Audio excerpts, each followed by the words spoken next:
नमस्कार दोस्तों, stock market studies में फिर से एक बार आपको बहुत बहुत स्वागत है। तो आज मैं फिर से आपके सामने कुछ इंपॉर्टेंट कंपनी का अपडेट शेयर करने वाला हूँ। तो इस वीडियो को पूरा लास्ट तक देखिएगा और अभी तक आपने चैनल को सब्सक्राइब नहीं किया तो जरूर कर लीजिएगा। तो सबसे पहले मैं डिस्कशन करूंगा, आप देख सकते हैं CDSL के बारे में। तो सेंट्रल डिपोजिटरी सर्विसेज लिमिटेड के ऊपर आज चर्चा करूंगा। देखिए, इस कंपनी के ऊपर जब मैंने ट्रेड लिया था वो किस बेसिस में लिया, सबसे पहले वो डिस्कशन करूंगा। आप देखेंगे तो पहले देखिए कंपनी के ऊपर एक पैटर्न क्रिएट हुआ था। वो कुछ इस तरीके से शोल्डर कम हेड कम शोल्डर बना था। इसको कहा जाता है reversal head and shoulder pattern. तो इस पैटर्न जब भी ब्रेकआउट किया तब मैंने एंट्री लिया और अराउंड 43 डेज में कंपनी ने 37% के आसपास रिटर्न दिया। तो बेस्ट तरीके से कंपनी यहाँ पे रिटर्न जनरेट करके दिया और रिटर्न मिलने के बाद मैंने इंतजार किया क्या दूसरा कोई ट्रेड मिलेगा। हाँ, जो बिल्कुल मिला।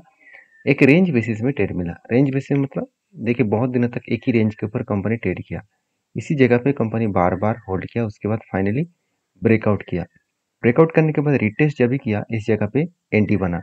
तो ये जो टारगेट है इस यहाँ पे जो टारगेट बनेगा वो अराउंड अराउंड 3117 रुपीज के आसपास। ये टारगेट में लेकर क्यों चल रहा हूँ, क्योंकि जो यहाँ पे रेंज बना है, ये जो रेंज बना टोटल रेंज का स्टॉप लॉस है कितना, मैं यहाँ पे स्टॉप लॉस लेकर चल रहा हूँ अराउंड अराउंड 18%। और जो टारगेट लेकर चल रहा हूँ वो करीबन करीबन 54%। मतलब 1:3 रेशियो का स्टॉप लॉस एंड टारगेट है। 1% का स्टॉप लॉस एंड 3% का टारगेट। अभी क्वेश्चन ये है कि इस कंपनी के ऊपर मैंने ट्रेड क्यों लिया। देखिए, उसके पीछे पहली जो रीज़न है वो मैं आपके साथ शेयर करूँ तो आप यहाँ पे देख सकते हैं कंपनी के ऊपर जो बिजनेस है बहुत स्ट्रांगली ग्रोथ हो रहा है। जैसे ROC and ROE last 5 years में जितना था आज करंट ईयर में भी उतना ही है। और ROC वो भी ठीक ठाक है। लास्ट 5 ईयर्स में जितना परसेंटेज था 22% के आसपास, आज भी 22% के आसपास है। मतलब यहाँ पे भी बेस्ट पॉइंट देखने को मिला। नेट प्रॉफिट मार्जिन, यहाँ पे बात करूँ तो नेट प्रॉफिट मार्जिन भी शानदार तरीके से ग्रोथ हुआ। अभी देख सकते हैं नेट प्रॉफिट मार्जिन पहले 53% था, आज 50% के आसपास है। मतलब किसी भी जगह पे कमियां देखने को नहीं मिलेगा। और कर्जे के हिसाब से बात करें कंपनी एकदम डेट फ्री कंपनी है, मतलब कोई भी कर्जा नहीं है। और मजेदार बात आपको बता दूं, CDSL जो है, आप देख सकते हैं CDSL डिपोजिटरी जो मार्केट शेयर है इसमें 75% मार्केट शेयर इसी के पास है। मतलब सेंट्रल डिपोजिटरी सर्विसेज लिमिटेड जो है वो डिपोजिटरी जो फर्म है। देखिए, इस सेक्टर में दो प्लेयर है, एक CDSL है, दूसरा NSDL है। तो CDSL के पास अगर 75% मार्केट शेयर है तो सोचिए NSDL के पास सिर्फ 25% का मार्केट शेयर है। तो बहुत बड़ा गैप है इस दोनों में। तो ऑब्वियसली इसीलिए मैं CDSL को पसंद करता हूँ। दूसरी बात, KYC जो रजिस्टर एजेंसी है उसके ऊपर 65% के आसपास मार्केट शेयर इसी के पास है। तो ये मेनली दो रीजन है जिसके कारण इस कंपनी के ऊपर मैं पॉजिटिव हूँ। तीसरा रीजन कंपनी का क्वार्टरली रिजल्ट है। कंपनी हर साल कंपनी खुद को अलग लेवल में रिप्रेजेंट किया। सेल्स बहुत शानदार किया। एक्सपेंस को मिटाने के बाद कंपनी का नेट प्रॉफिट भी अच्छा खासा ग्रोथ हुआ। तो बेसिकली बेस्ट तरीके से कंपनी का प्रॉफिटेबिलिटी ग्रोथ यहाँ पे देखने को मिला। अभी कंपनीज के ऊपर एज ए इन्वेस्टर, प्रोमोटर से लेकर FSDS पब्लिक, हर किसी के पास अच्छा खासा इन्वेस्टमेंट आपको देखने को मिलेगा। तो मुझे लगता है जो सिचुएशन बना है उस सिचुएशन के बेसिस में कंपनी के ऊपर एक जर्नी में कंटिन्यू करूंगा। आपके क्या राय है जरूर मुझे कमेंट्स करना। नेक्स्ट जो कंपनी उसका नाम है हिंदुस्तान एरोनॉटिक्स लिमिटेड। देखिए, इस कंपनी के ऊपर अभी ट्रेंडिंग चर्चा है। हमेशा ट्रेंडिंग के हिसाब से देखा जाता है। बहुत सारे लोग इन्वेस्टमेंट के पर्पस में और बहुत सारे लोग ट्रेडिंग पर्पस में काम करते हैं, क्योंकि डेली बेसिस इस कंपनी के ऊपर एक वोलाटिलिटी देखने को मिल ही जाते हैं। क्योंकि डिफेंस सेक्टर के ऊपर अभी मोदी जी का 3.0 जो गेमिंग चल रहा है, 3.0 जो मतलब इलेक्शन के बाद 3.0 का जो राजनीति चलेगा उसमें सबसे ज़्यादा फायदा डिफेंस सेक्टर के ऊपर होने वाला है। क्योंकि डिफेंस सेक्टर के ऊपर बहुत ज़्यादा अनाउंसमेंट करने वाला है। क्योंकि गवर्नमेंट ये बता चुके हैं नेक्स्ट जो बजट आने वाला है, नेक्स्ट जो बजट मतलब जो फाइनल बजट आने वाला है, पहले एंट्री बजट आया था, अभी फाइनल बजट आने वाला है। उस बजट में कंपनी के ऊपर अच्छा खासा यहाँ पे ग्रोथ मिलने का चांसेस बढ़ेगा। मतलब इस सेक्टर में और भी ज़्यादा ग्रोथ होगा। इसीलिए कंपनी के ऊपर देखिए जिस तरीके से करेक्शन हुआ था इलेक्शन के रिजल्ट के दिन, उसके बाद धीरे धीरे करके रिकवरी भी कर रहा है। अभी जो रिकवरी हो रहा है वो कंटिन्यूसली एक बाइंग की रिकवरी हो रहा है। तो बाइंग की रिकवरी अगर 20% तक रिकवरी दे तो यहाँ पे एक ट्रेड बन सकता है।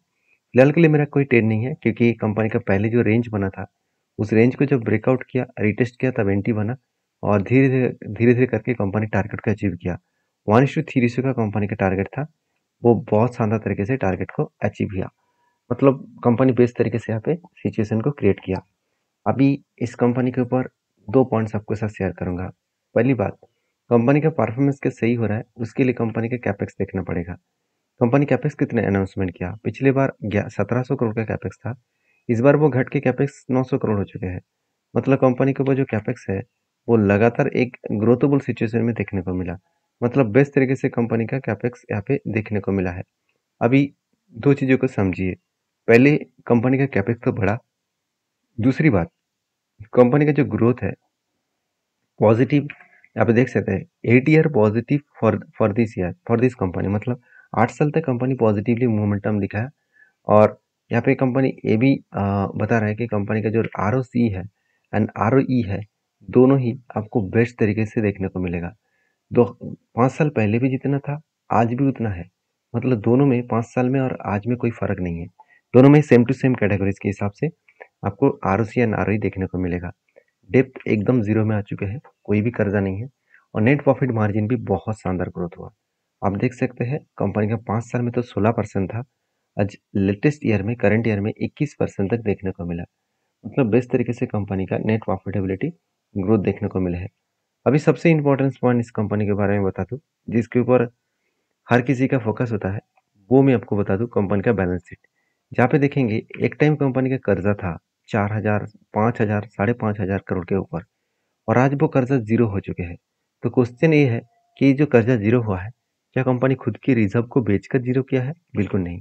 रिजर्व जैसे था उससे कई गुना ज़्यादा बढ़ चुके हैं, क्योंकि 2013 में कंपनी का रिजर्व था 3,500 करोड़ के आसपास, और आज वो 28,000 करोड़ के आसपास बन चुके हैं।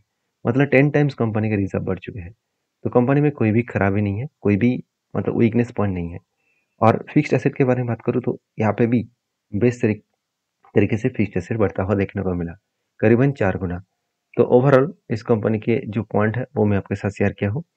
इंस्टीट्यूशन इस कंपनी के ऊपर ट्रस्ट ज़्यादा करते हैं, तो इसीलिए एफआईएस ने 4.5% से होल्डिंग को बढ़ाकर 12.5% कर दिए।